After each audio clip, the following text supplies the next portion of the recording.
So Natasha Denona dropped a new eyeshadow palette, and my first instinct was to get it. But I am on a no-buy. Hi, welcome to the Art App, a place where I talk you and myself out of buying a new eyeshadow palette. To tell you the truth, I really love the packaging and the color story of new Natasha Denona Bloom palette. But instead of rushing into buying it, I decided to once again get a deep dive into my own eyeshadow collection and see if I can recreate a vibe, if I can layer, mix, create the colors with what I already have in my own collection. Spoiler alert, I have only like 2-3 coral shades, so in theory, I see how this eyeshadow palette can fill in the gaps in my makeup collection. Therefore, I can justify buying it, let's say, later. So in that case, why even to bother to recreate this eyeshadow palette? Because first of all, this exercise helps me to get a better understanding of my makeup collection, eyeshadow specifically. Secondly, this exercise shows me how my collection can help me to use the shades that I am reluctant to use, like oranges. And thirdly, it lets me try new eyeshadow looks. So without further ado, let's get started. Hi, I hope you're as excited as I am to start duping this eyeshadow palette. This is the magnetic palette that I'm going to put my shadows into. This is the swatch sheet that I have created to see all of my makeup collection and my tool to pop out the eyeshadows. And somewhere here, I will pop the picture of the Bloom eyeshadow palette so you can have the idea of what we are looking for. And judging from that picture, you know that we won't need any greens or blues.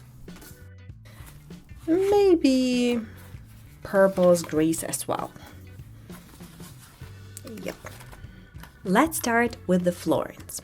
It is described as a metallic, medium, vivid tangerine, which basically is a bright, punchy orange. So at first, I plan to use the shade Malibu from BH Cosmetics palette as a topper and then Barley as a base from Blends. But after seeing the swatches, I realized that it has more of a neutral peachy ivory sheen. So maybe instead of Malibu, I will layer Barley with MAC's Oh So Guilty for a closer match. It's my single, which I think I don't have here. Here. And Barley from Blends. This color combination is fire. I'm definitely going to add it to my makeup routine whenever I get this palette in my No Pan Left Behind. Next up is Bark. It's a matte, medium, dark ginger brown. When I saw the picture of the palette, I thought it would be like the deepest shades, something like Cypress Amber. But once I saw the swatches, it turned out to be lighter than I expected, since the description calls it as a ginger brown, meaning it's a warm, earthy brown with a hint of orange. I think I'm going with rustic instead.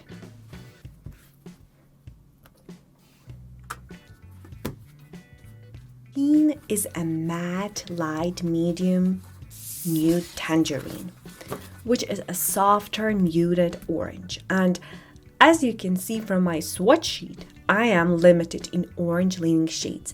So the closest match in my collection is Orange Soda from ABH, and this is the one that I will use.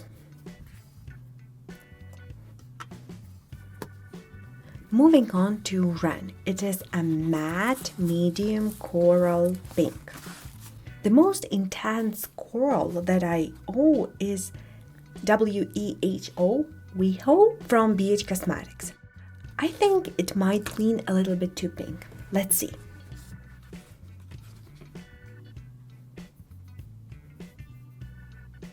Yeah, it's definitely a little bit too pink. But I think if I top it with orange soda, it will bring it to nearly the same shade.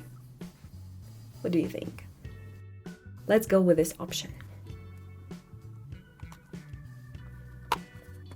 And finally, we have Floor, a duochrome light pink with an icy ivory shift. I'm not entirely sure what icy ivory means. Is it like cool toned gold?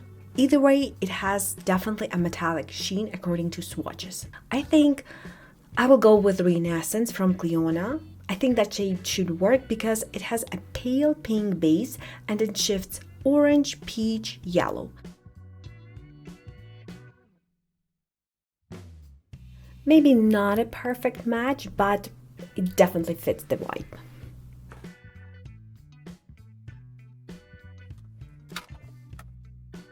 The first shade in the second draw is Crisp. It is a sparkling foil duochrome coral with gold. I think this one looks like the most eye-catching sparkle in the palette.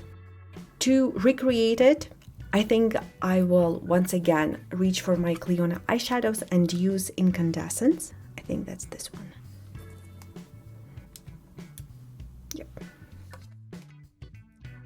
It has a more vibrant shift, which Natasha Denona's version doesn't seem to have based on the swatches, but instead, I think as the name suggested, it has a lot of sparkle. So I think if I apply it lightly with a super fluffy brush, I think I can get the similar effect with the same beautiful sparkle. And by the way, as for me, the next shade, Lush, seems to have the same mix of yellow and pink sparkles. It is described as a sparkling foiled light nude apricot, and I can also see a cool ivory shift in it. So, in order to do that, let me go through my swatch sheet to find that apricot base, which I will top it with Gildy for that icy sheen.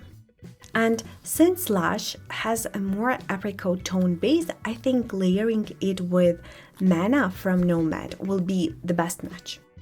And to bring that extra sparkle, I will add a bit of incandescence with a fluffy brush. Later, I noticed that Flush was very similar to Fluorescence in my swatches, while in Natasha Denona, the latter one had a little bit more of pinkish undertone. Therefore, I added Sunset Boulevard from BH Lost in Los Angeles to the first shades to give it like pinkish sheen. That will be my version of Flush. Next up is Brick. It is a matte, medium bright terracotta. It's definitely that classic brick tone shade, and the closest match that I have in my collection is Enigma from Blend, but I think it's a little bit lighter. The one that is in the palette seems slightly deeper and maybe a little bit more red, but in my collection it is the closest. Now for Rue. It is a metallic medium light burgundy. When I first read the description, I assumed it was just a standard metallic burgundy. I knew I had a shade like that in my Pat McGrath palette. This is like Starlit Copper. In fact, it was actually the first one I pulled out when I saw the initial photos of this palette. But then after seeing the swatches, I noticed that Rue has pink sparkle and is more sheer than I expected. To get that effect, I will use Starlit Copper from Artistry palette and apply it with light hand and a fluffy brush and top it with Cliona Gleam. I really love the combination of these two shades. And would you believe if I tell you that Cliona's Gleam and this red shade from Pat McGrath palettes are the ones that I use the least?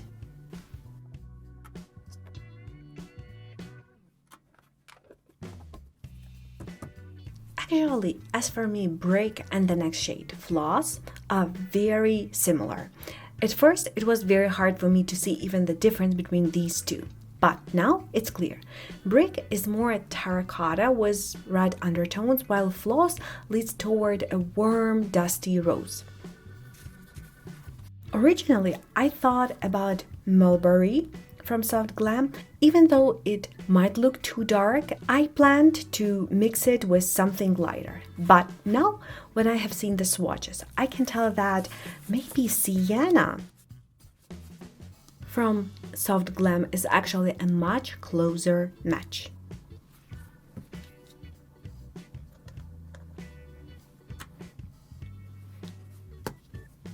Next up is Petal. It is a silky matte light salmon. I know for sure I don't have anything quite this light and peachy in my collection. The closest I can get is Fluffy from BH, which has a similar softness, so we will go with this one. Then we have Amber. It's a sparkling foil medium brick.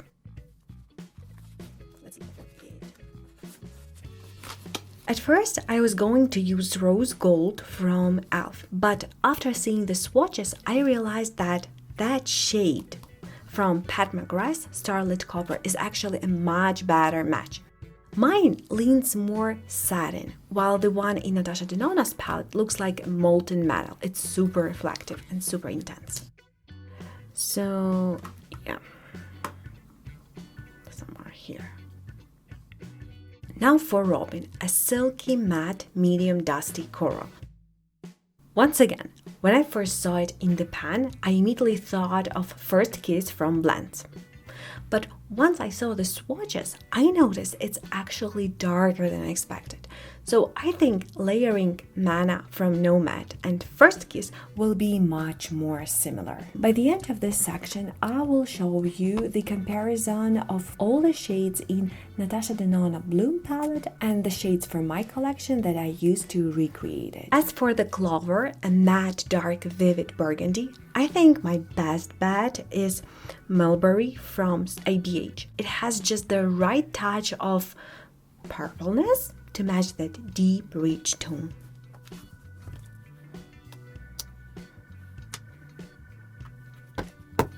And finally, Equinox. It's a sparkling fall duochrome peach with a turquoise blue shift. This is Natasha Denona's favorite shade in the palette, and I can see why. It is unique. I don't have an exact match for an orange with this kind of shift, but I do have something with a similar sparkle, not a shift. I think that is Trinket from Cliona. It might not be a perfect one-to-one, but it definitely gives off the same magical vibe.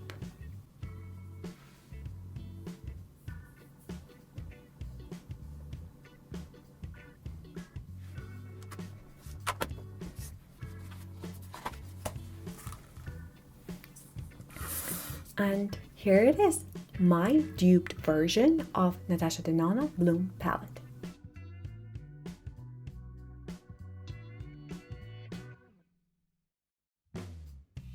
As I told you before, I don't have a lot of corals, but as you have seen, there are ways to mix and match.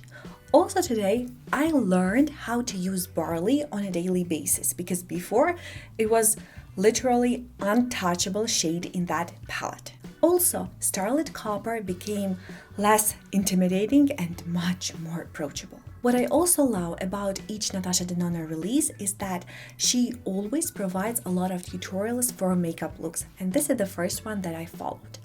I love how Copper Starlit is used here on the lid, topped with gleam, and also on the lower lash line, because I usually never use it like this because I think that it doesn't suit me, but actually it looks pretty nice. This is the second makeup look, and I just love how breezy, airy, no eyeliner it is. In the inner corner, I use the combination of barley and also gildy, and it is so beautiful that it is going to roll into my everyday makeup routine. And here is the third look. I think it's very nice, and I can definitely see that Trinket can stand on its own against Equinox. So, would I break my no buy for this eyeshadow palette?